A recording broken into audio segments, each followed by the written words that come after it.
In the early 60s, Peugeot unveiled the legend. The 404 was tough, elegant, and beloved across country. It became more than just a car, it became a way of life. But sadly, legends don't last forever. And even while the 404 was still doing strong, Peugeot began working on its successor. The question was simple but massive.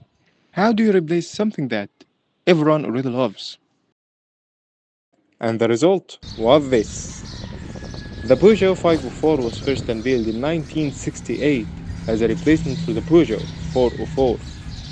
It was designed by the Italian design house Pininfarina, which gave it a beautiful modern design to its time.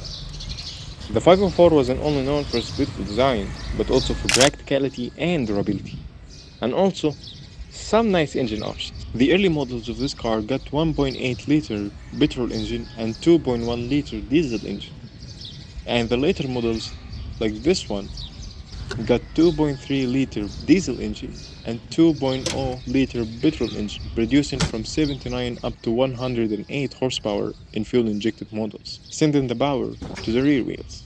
These cars were very reliable. Even Jeremy Clarkson once said there were always stories of Peugeot 504s doing a million kilometers and reaching places no Range Rover can reach. That's how tough and reliable these cars were.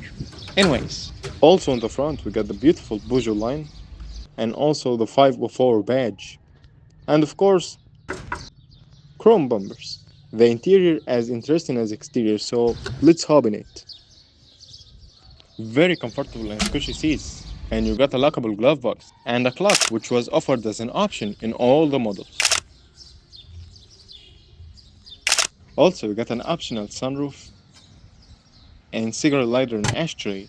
After all, it's an European car. And as basic as the interior was, the gauges were too. You got the speed, the odometer, and some other readings like fuel and engine temperature and battery voltage. Fun fact, the 504 has the ignition key on the left like Porsche, but of course, this isn't for racing purposes. And depending on the car trim, you could get the 504 in automatic. Yes, the ZF3 3-speed automatic, or you could go with the manuals 4 or 5 speed.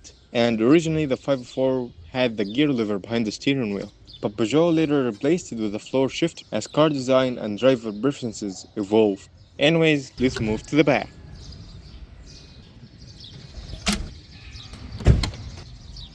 As I mentioned before, the seats are very comfy and squishy. And if you're not comfortable enough, you could fold the armrest for more comfort. And I got a plenty of knee-room and headroom despite that I'm wearing a helmet and I'm already 1.8 meter tall. Anyways, here is something that surprised me a lot. You get an ashtray for the rear passenger, but you don't have a seatbelt, which is insane. And now we are in the back.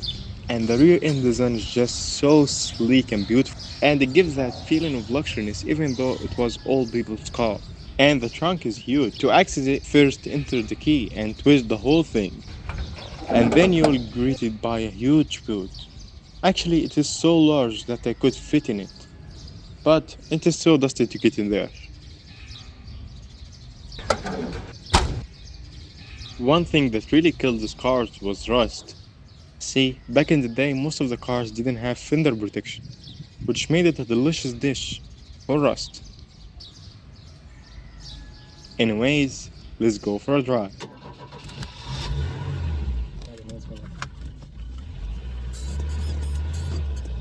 Alright, here we go. These cars had really nice ground clearance, which made it stand from. However,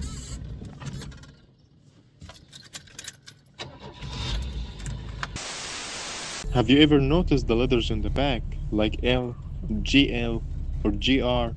Well, these are what trim the car is, and each trim has its own unique features. For example, L stood for looks, and it was a very basic and simple model.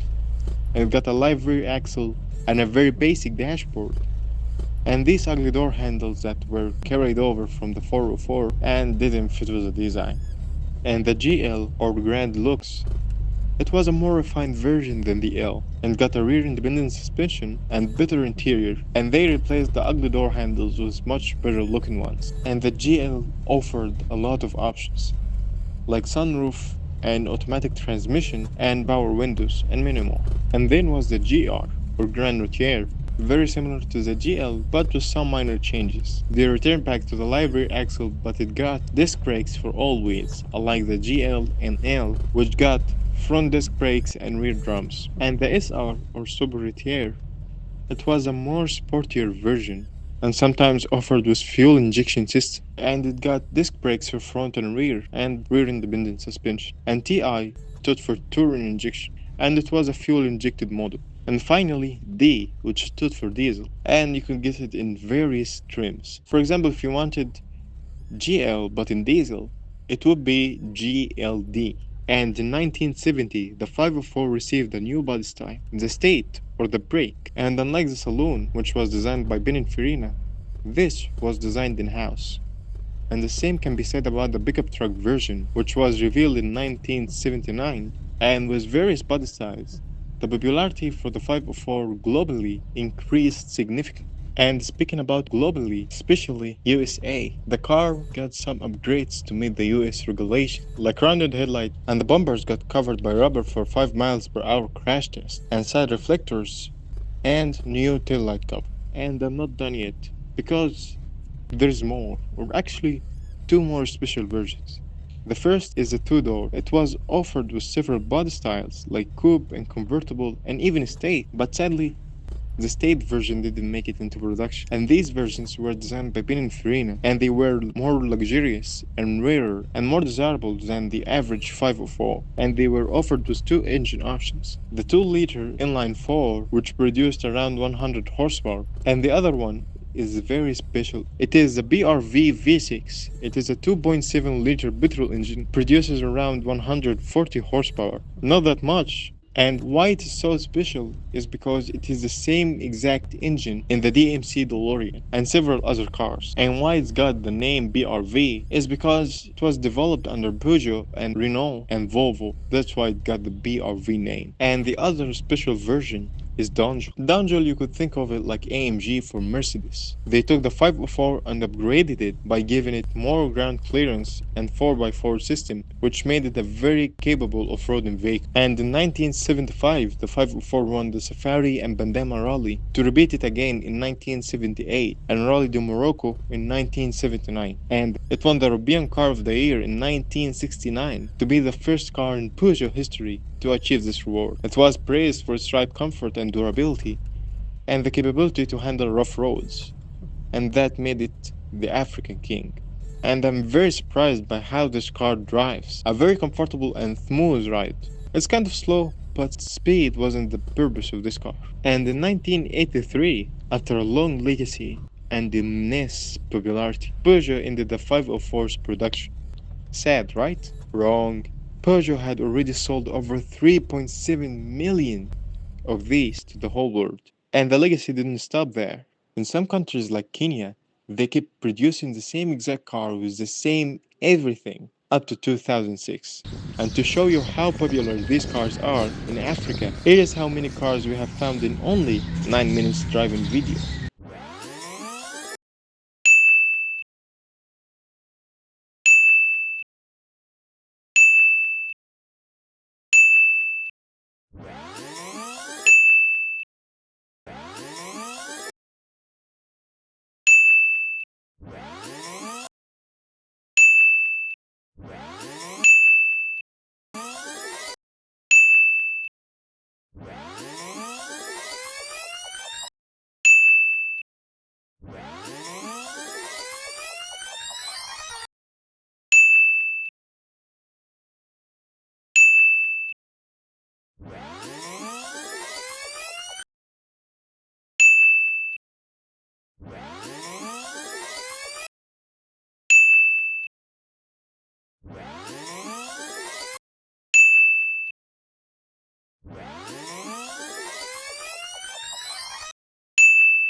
And here's some satisfaction.